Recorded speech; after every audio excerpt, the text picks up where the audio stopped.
Hello, this is Steve Ramona, your host for Doing Business with a Servant's Heart. I want to thank our sponsors, Infone, and with Infone, you can place your business on everybody's cell phone, turn their business into a web app, and with a click of a button, they'll have access to you 24/7. And also Pantheon.fm. Have you ever thought about monetizing and taking your podcast to the next level?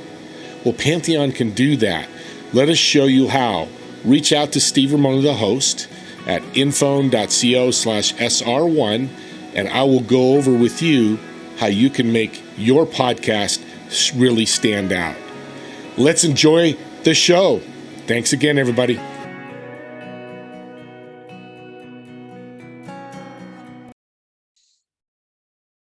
Welcome, everyone. This is your host, Steve Ramona, with the podcast Doing Business with a Servant's Heart.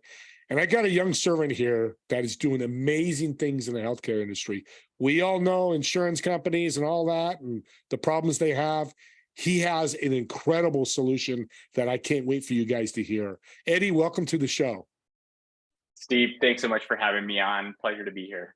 And congratulations on being part of Forbes 30 Under 30 Business Person of the Year Award. That's fantastic. But what's more important, let's talk about how you're helping people in the healthcare industry. Thanks so much. It's quite an honor. It's humbling to have that sort of recognition on this platform, but really it's all about the impact we've been able to make as a team. I started Valorant Health 4 years ago, just by myself with a crazy idea to help folks living in underserved areas. All of that started from a kernel from my own childhood, my own experiences. I was born and raised in Pakistan, and my grandmother was one of the first female physicians in the country. So we actually had folks coming to our front door to get care at times.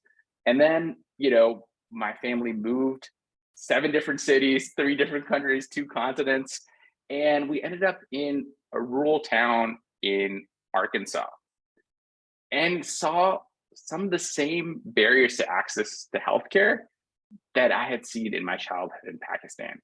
Now, that's what really helped define that guiding light for myself on the North Star for creating access to care. That makes such a big difference. And it's kind of the great equalizer wherever you are in the world, wherever you are in this country, that having access to care can make such a big difference because we're all going to encounter it at one point or another in our lives.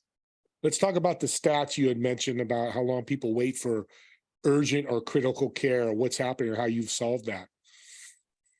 Absolutely. So our platform uses AI-enabled care to personalize the access. So what that basically means, let me just break it down, is there's different levels of needs in healthcare. For clinical services, you're labeled as low, medium acuity, low, medium, or high acuity needs. And it matters on when you're coming in, what your preliminary diagnosis is, what is the type of care that you need, and who you go and see. All this seems common sense. We all have dealt with it at some point where a primary care physician maybe routes you to someone else. The issue now becomes when you're living in some of these underserved areas, or really in most areas in the country, it's hard to then find that next level of care. You can basically fall through the cracks in the healthcare system. So our platform essentially takes that burden on for you, brings down the care from sometimes 10 and a half months in some of the areas we've been dealing with, and brings it down to less than 24 hours. And we do that by connecting you to digital health resources that you can do on your own time and have clinical validation. They actually have data to show that provides improvement. That's very important to us. The next one is what you and I are doing right now, Steve, when you can jump on a call with somebody virtually and do that one-to-one care for your needs. Obviously not applicable for everybody. So we actually go into these communities, into these areas, and build a strong network that we can tap into and get people the care that they need in the best, most seamless way possible. And this is now the best part, right? Like, this is where I really like to tap in and give props to my team, is they've built the first AI-enabled digital health marketplace that enables this, does this automatically. So it's not a burden on the providers who are referring things out. It's not a burden on the folks that are receiving the care or on the folks that now get the new patients. It's able to dynamically make that happen in real time. And that's just, what keeps driving us, gets me out of the bed every morning. Well, I'm not a math wizard, Eddie, but 10 and a half months to 24 hours, that's a big change. What have you seen from patients? Any stories from patients that have used your program and cut this time so much? Yeah, absolutely. So let me give you an example of as a couple. We work a lot with the Indian Health Services. So that's folks in indigenous communities that we go in and provide better connectivity for. Now it was a couple. So again, when you're an early stage team in a company, you're the CEO, yes, but you're also the support team. You're also the customer support. Like you're playing so many different roles. So I called them up and checked in on them. Said, hey, we got this referral. We'd love to connect you to some folks. Just want to make sure all this information is correct. 74 and 75-year-old couple living in this indigenous nation and had been waiting for 10 and 10 and a half months, respectively, for their care for high acuity needs. And bipolar disorder and schizophrenia. That's essentially what we're dealing with. We got them connected up within 15 hours. And then later that same day, they went to the Walgreens down the street and picked up their medication. Now, I totally understand where you're coming from, where, we're so used to seeing provider shortages being on headlines everywhere. We're talking about like, hey, how do we get this stuff to come down? How do we make this happen? Well, let me tell you that we're in the middle, right? So we have vendors, provider groups, health systems on one side, and then we have patients on the other side.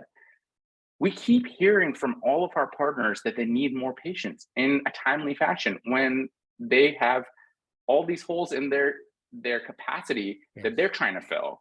It's just the problem is they can't get the patients in a timely fashion that are actually in network, right? And when the patients have a bad experience where they have to pay out of pocket, or they go to see somebody accidentally that they're, not in network for, these are all artificial silos, which don't get me started on those. But that piece there, we help solve because that AI-enabled piece, that personalization I'm talking about, actually keeps that front and center. So when you have that connection happen, we're basically guaranteeing that payment will follow. You as a patient don't need to worry about it. You as a provider don't need to worry about it. And this is the last piece. It's always hard for us to take that in as a leap of faith and say, I'm glad you were able to connect that couple, but there's millions of Americans out there that are looking for coverage. How are you going to find millions? And I just say, we've already done this in other industries before, and we haven't stopped to question it. Uber built a huge empire without ever buying another car.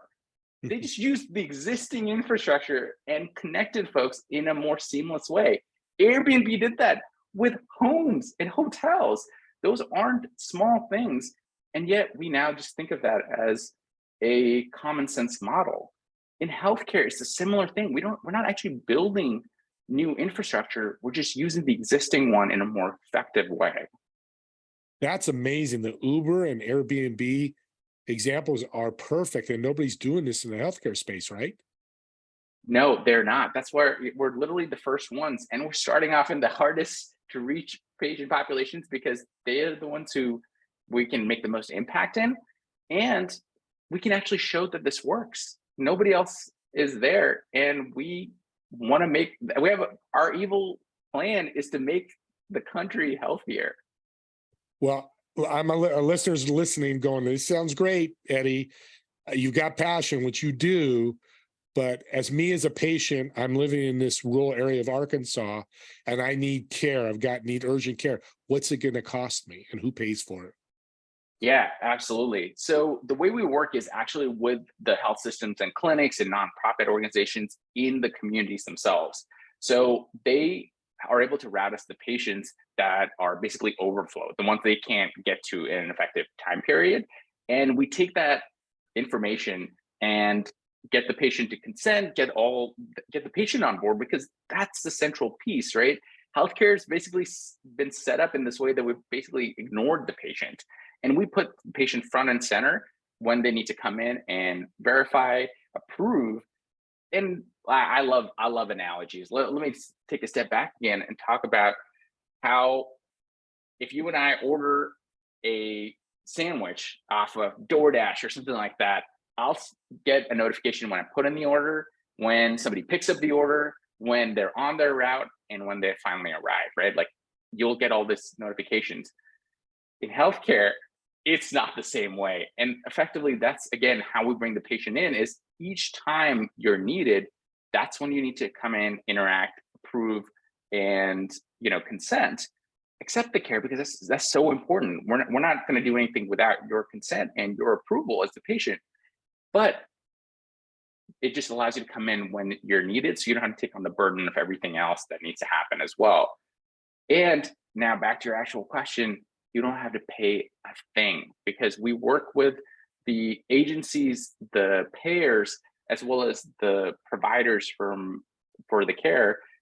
And that's how we cover our bills and keep the lights on for our offices. But the patient doesn't need to worry about a thing. So, man, it's my head's, I have a big head already. It's getting bigger. It's exploding.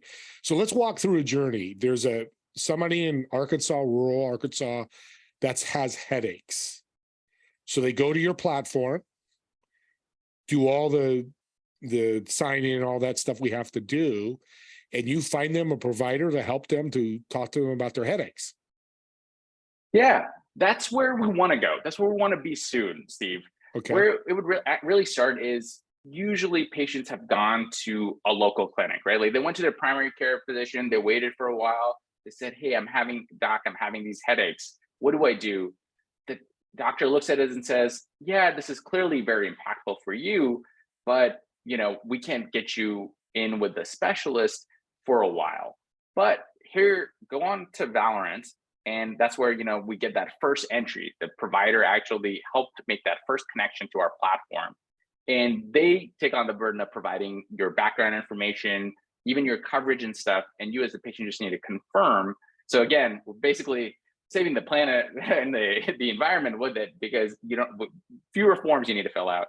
But essentially we get some of that basic information and we're able to then put it into our platform that starts figuring out, okay, is it that you're having tension headaches, stress?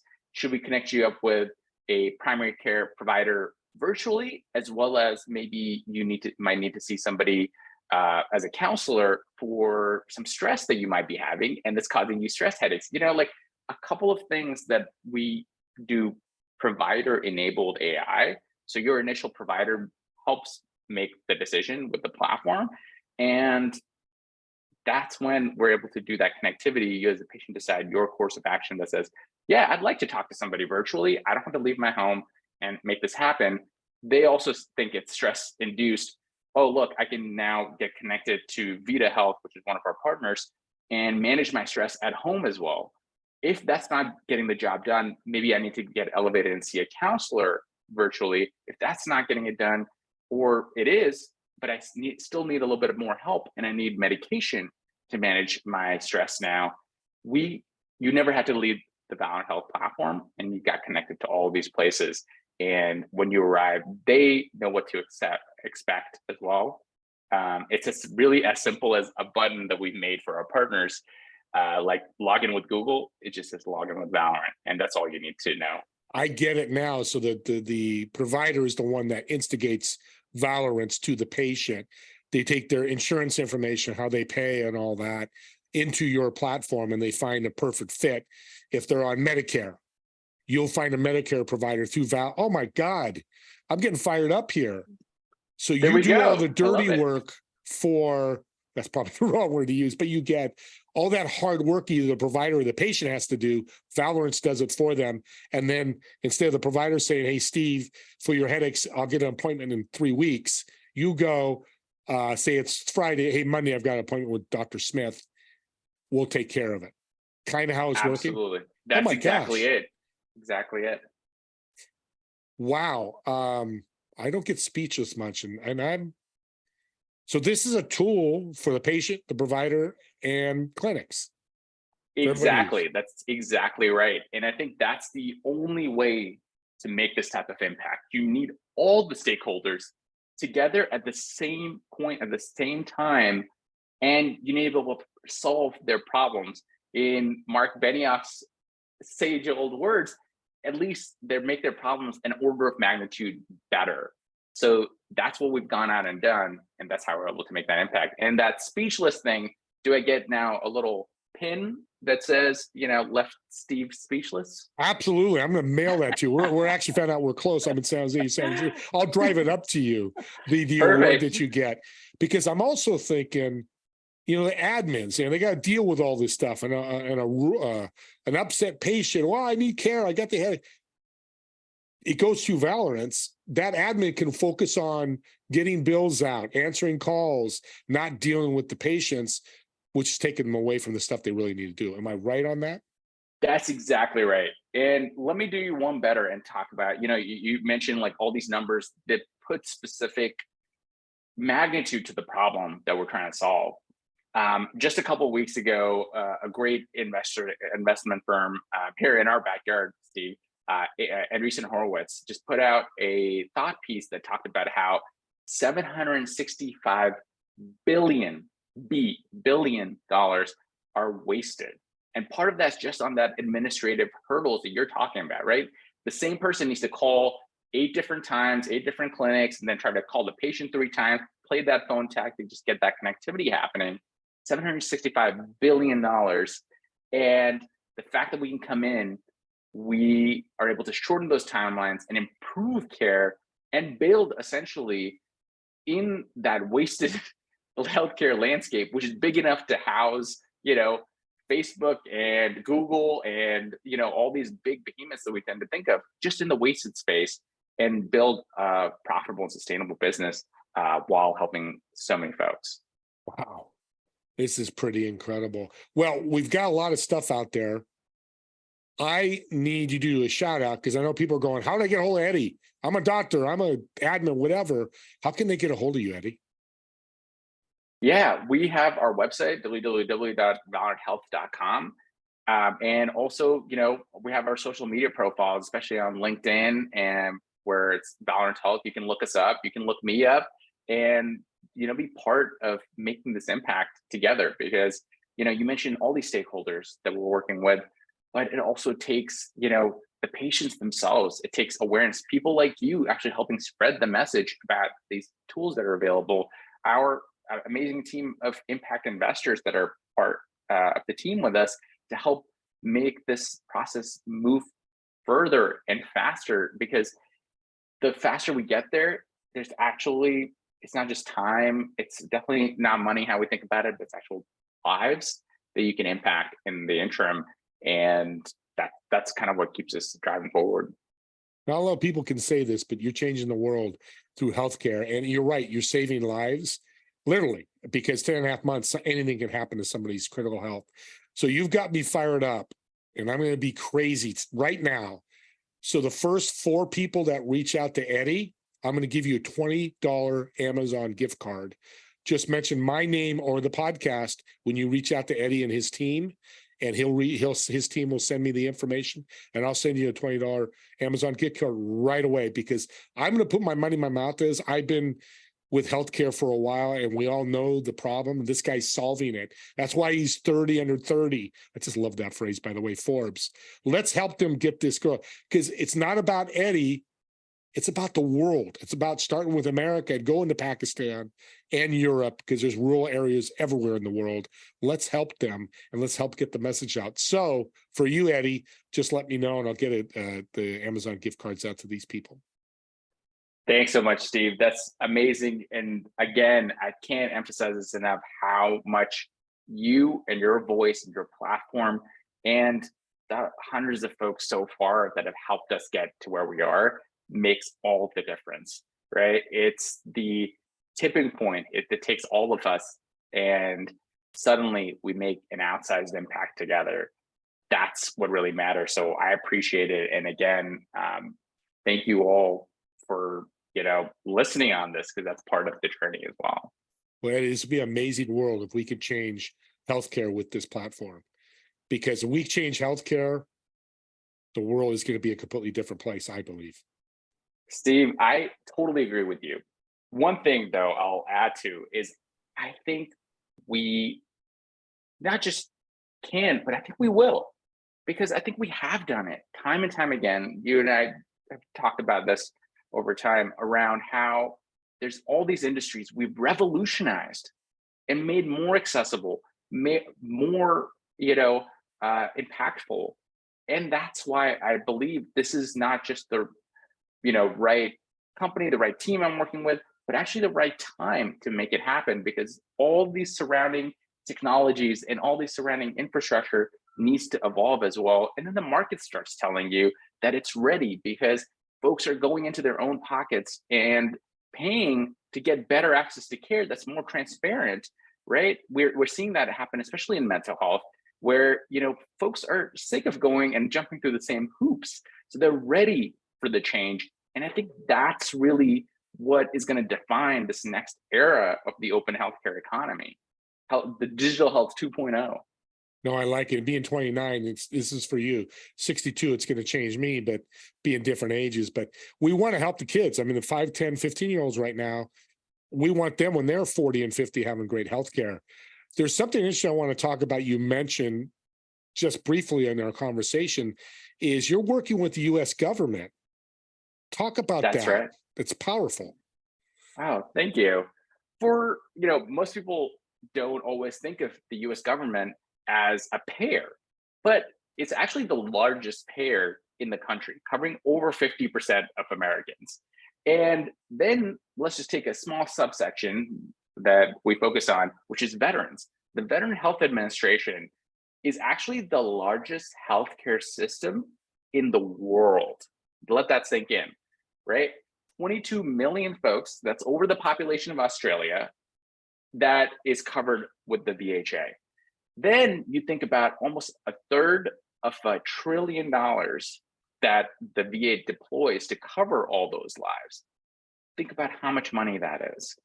And so we went and decided to work with veterans, work with indigenous communities, work with rural health centers, along with the leading health systems and all these other folks as well, to bridge that gap in care. Because sometimes geography can be a great divide that's hard to overcome in healthcare specifically, where timing matters, all that connectivity, the coverage, all of that stuff matters. So we went, worked with the government and have an amazing team, including the Ninth Secretary of the Department of Veterans Affairs, Dr. David Shulkin, who's on our team. We have our director coming from the Department of State's office, Steve Gaynard, just amazing folks who've served themselves and who've worked in service of veterans to make healthcare more accessible. So, it's both a great place to start from an impact standpoint, and again, from a sustainability standpoint as a business as well, because there are hoops that you need to know how to jump through, but the impact and the communities that we serve are, what again keeps us moving forward and keeps us excited. And myself, I became an American citizen just last year after almost thank you being in the country for almost 2 decades, and how much I owe to our veterans to make this country that I get to call home safe and maintain all the amazing things that I get to participate in. So it's a small way for me to help be of service to myself. I liked you right about here, Eddie. And if you're listening to podcasts, I'm doing about the middle of my head. Now I like you above my head, because I'm with you with veterans. They're not taken care of, and you're working out. And I love the government's working with you. We have bad things we say about the government, but this is a good story, which is why I wanted to say it, because there's always good in people if we make sure we hit the right points and we look for it. With that being said, we're running out of time here. One thing I want to ask, Eddie, we got to have you come back. Will you want to do part 2? Eddie, part 2? Let's do it, Steve. Let's do it. Love it. I'll reach out to you. We'll set that up. I want to thank you for being on, spending this is a Saturday. This gentleman, this 30 under 30 is coming to share his message. I love that, because that's how much it means to him and his passion for it. With that being said, Eddie, can you leave my audience with one more piece of advice or a tip for their journey in life that could help them, that's helped you? Absolutely, Steve. I'll give the advice that people much smarter than myself have passed on to me, which is it's all about people. It's about the team that helps, build the things that we're working on. It's about the people who've given us chances to make mistakes and move things forward. It's about folks like you who help connect us to the messages, to other communities that otherwise I wouldn't have had access to. As an immigrant, we came here without knowing another person, and being able to build this amazing network of folks who just took chances.